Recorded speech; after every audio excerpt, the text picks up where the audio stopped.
Good morning students, welcome to shortcut. आज की हमारी कविता है तोता और इंद्र। इसे लिखा है नरेंद्र मालवीय ने। ये एक बहुत ही सरल रचना है। इस कविता में एक कहानी के रूप में हमारे सामने एक संवाद पेश किया गया है। इसमें वन जो जंगल है, एक दिन इंद्र वहाँ पर एक सूखे पेड़ पे बैठे एक तोते को देखते हैं और वो कहते हैं उससे कि ये पेड़ तो सूखा हुआ है, तुम उस पर बैठे क्या कर रहे हो? जंगल में हरे भरे पेड़ बहुत सारे हैं, तुम किसी भी पेड़ पर जाकर बैठ सकते हो। लेकिन उस पेड़ से उस तोते का लगाव देखकर इंद्र जो है वो किस प्रकार उस पेड़ को फिर से हरा भरा कर देते हैं, आइए जानते हैं इस कविता के द्वारा। तोता और इंद्र। सुनो भाइयों, तुम्हें सुनाते आज एक प्राचीन कहानी, जो है अति सुंदर अति अद्भुत, सचमुच कहानियों की रानी। पुण्य भूमि काशी की महिमा चारों दिशि में थी अति गुंजित। देवों सहित देवपति उसको लगकर होते थे अति हर्षित। अब यहाँ पर 4 पंक्तियों में कवि क्या कह रहे हैं? वो कह रहे हैं कि भाइयों सुनिए, आओ मैं तुमको एक कहानी सुनाता हूँ, तुम्हें कुछ सुनाता हूँ, एक पुरानी कहानी सुनाता हूँ मैं तुम्हें। ये एक सुंदर और बहुत ही विचित्र अद्भुत सी कहानी है, लेकिन बहुत अच्छी कहानी है। काशी, जिसे हम पुण्य भूमि भी मानते हैं, काशी, और उसकी महिमा, उसकी जो महानता के गुणगान हैं, वो चारों दिशाओं में हमेशा से ही गुंजित रहे हैं। देवता और स्वयं इंद्र भी काशी को देखकर बहुत ही प्रसन्न होते हैं, हर्षित होते हैं, बहुत ही ज़्यादा खुश होते हैं। गुजर रहे थे इंद्र एक दिन, जबकि निकट के निर्जन वन से देखा एक पेड़ अति भारी, सूखा निर्जीवित सा तन से।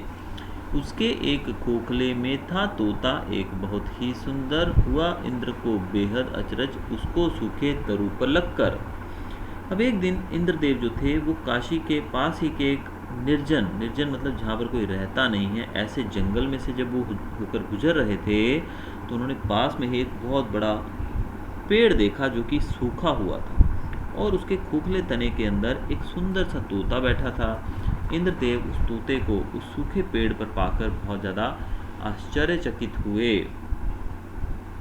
उनको उसको तोते को वहाँ देखकर बहुत ज़्यादा आश्चर्य हुआ। तो आगे क्या होता है देखते हैं हम। पूछा तुरंत उन्होंने उससे, क्या न मूर्खता है यह भारी, इस सूखे तरु पर तू रहता बन करके अनजान अनारी। हरा भरा तरु कहाँ नहीं है, क्या इस विस्तृत सुंदर वन में, भला यहीं रहने में तूने सोचा है क्या हित निज मन में। अब इंद्र ने तोते से पूछा कि क्या ये मूर्खता, क्या ये तुम्हारी मूर्खता, तुम्हारी बेवकूफ़ी नहीं है कि तुम इतने सुंदर सुंदर पेड़ जो हैं इस वन के अंदर, हरे भरे विशाल पेड़ हैं, उन सब पेड़ों को छोड़कर तुम इस एक सूखे हुए पेड़ के ऊपर रहते हो? क्या ये तुम्हारी मूर्खता नहीं है?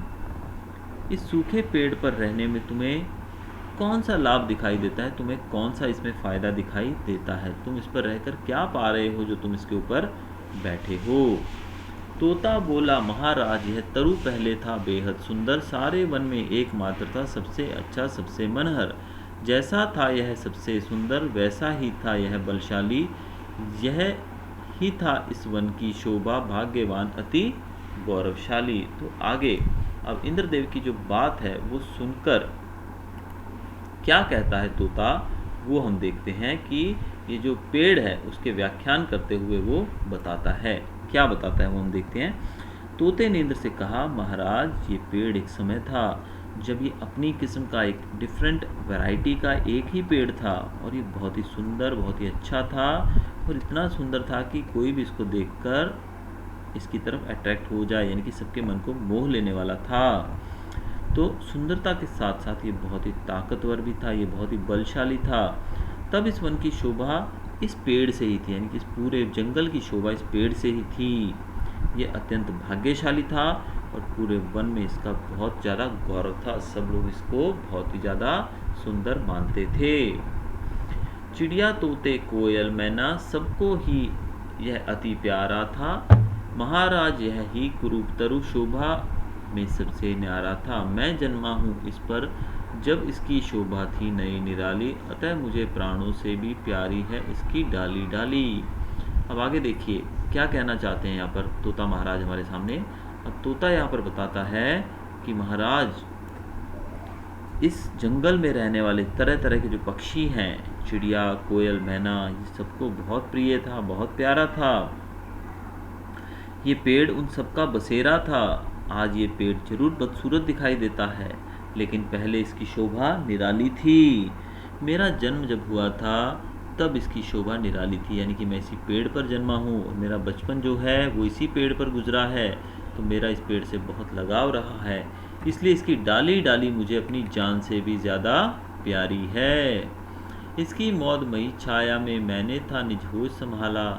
यह है मुझको गाना, मुस्काना, उड़ना सिखलाने वाला। बचपन से लेकर के अब तक इसने दी है मुझको छाया। मैंने हरदम इसको ही सुख दुख का सच्चा साथी पाया। अब यहाँ पर जो तोता महाराज जो है, तोता जो है वो बताता है कि ये पेड़ जो है ये किस प्रकार से सुख दुख में भी मेरा साथी रहा है। पेड़ से तोता कहता है कि ये पेड़ ये बहुत ही आनंददायी छाया देता है और इसी की आनंदमयी छाया में मैं बड़ा हुआ हूँ। मैं एक जिम्मेदार तोता बना हूँ। ये वही पेड़ है जिसके पास रहकर मैंने बोलना सीखा, मैंने खेलना सीखा, मैंने हंसना सीखा, मैंने उड़ना सीखा, यानी कि अपनी सारी क्रियाएं मैंने इसके साथ रहकर ही सीखी हैं। यही पेड़ बचपन से लेकर अब तक मुझे ठंडी छाया देता आया है और मेरे सुख दुख का सदा यही साथी रहा है। ये हमेशा सुख दुख में मेरे काम आया है।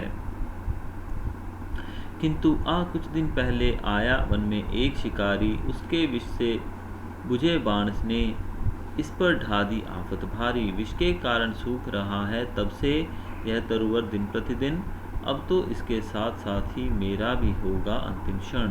अब तोता जो है वो बताता है कि एक दिन इस जंगल के अंदर कुछ समय पहले एक शिकारी आया था और उसने अपने विष से भरे हुए बाण, यानी कि जो बाण जो बोलते हैं हम, जिसको एरोज कहते हैं इंग्लिश में हम, विष मतलब जहर, जहर से भरे हुए बाण इस पेड़ पर चलाए। इस पर ऐसा प्रहार किया इन बाणों से कि पेड़ जो है इस पर आफत सी आ गई है और उस जहर के कारण ये रोज़ थोड़ा थोड़ा सूखता जा रहा है और अब तो ऐसा लगता है कि इसके साथ साथ मेरा भी अंतिम समय आ ही गया है।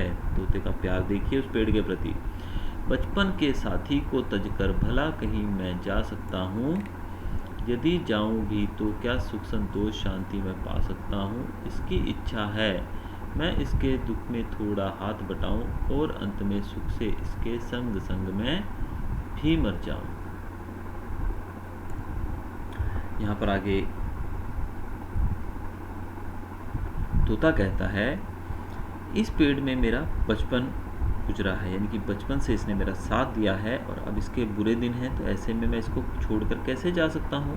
और यदि अगर मैं कहीं चला भी जाता हूँ तो मुझे कैसे सुख संतोष शांति मिलेगी? बिल्कुल नहीं, मैं बिल्कुल भी सुख शांति नहीं पा पाऊँगा। इससे तो अच्छा यह होगा कि इसके साथ साथ मैं भी अपने प्राण को त्याग दूँ, यानी कि जैसे जैसे ये ख़त्म होता जा रहा है मैं भी अपने प्राणों को त्याग दूँ, लेकिन इसका साथ ना छोड़ूँ। दंग रह गए इंद्रदेव तोते की यह सब बातें सुनकर, फिर तोते से बोले वे यूं तुरंत अत्यधिक हर्षित होकर, मैं प्रसन्न हूँ तुझसे पंछी, सफल हुआ है तेरा जीवन, मांग तुरंत वर कोई मुझसे पूर्ण करूँगा मैं इसी क्षण। अब इसका जो प्यार था, जो तोते का प्यार था किसके प्रति? पेड़ के प्रति। इस प्यार को देखकर इंद्रदेव दंग रह गए और वो कहते हैं तोते से बहुत ही खुश होकर, प्रसन्न होकर कि तोते, हे पंछी, मैं तुम्हारे लगाव से, तुम्हारे प्यार से, तुम्हारी भक्ति से बहुत प्रसन्न हुआ और तुम्हारा जीवन सफल हो गया है। मैं तुम्हें तुरंत ही एक वर मांगने के लिए कहता हूँ, जल्दी से कोई भी वर मांग लो, कोई भी विश मांग लो और वो तुम्हारी विश हमेशा पूरी हो जाएगी। तोता बोला, देव यही है अभिलाषा मेरे जीवन की, हरा भरा कर दे इस यह तरुवर जो है शोभा सारे वन की। कहा इंद्र ने एव मस्तु और तरु ने फिर नवजीवन पाया, शोभा नई निराली सुंदरता लेकर वह फिर लहराया। तोते ने कहा, हे देवता, मेरे जीवन की केवल एक ही अभिलाषा है, एक ही इच्छा है कि ये जो पेड़ है ये पूरे वन की शोभा है, लेकिन अब ये सूखता जा रहा है, इसे कृपा करके आप फिर से हरा भरा कर दीजिए। इस पर इंद्रदेव ने कहा तथास्तु, और पेड़ जो था उसमें फिर से नया जीवन आने लगा, उसकी सुंदरता फिर से लौटने लगी और फिर से वो लहराने लगा। तो इस कविता के माध्यम से हमने देखा कि किस प्रकार से बुरे समय में भी उस पक्षी ने, उस पंछी ने, तोते ने उस पेड़ को नहीं छोड़ा।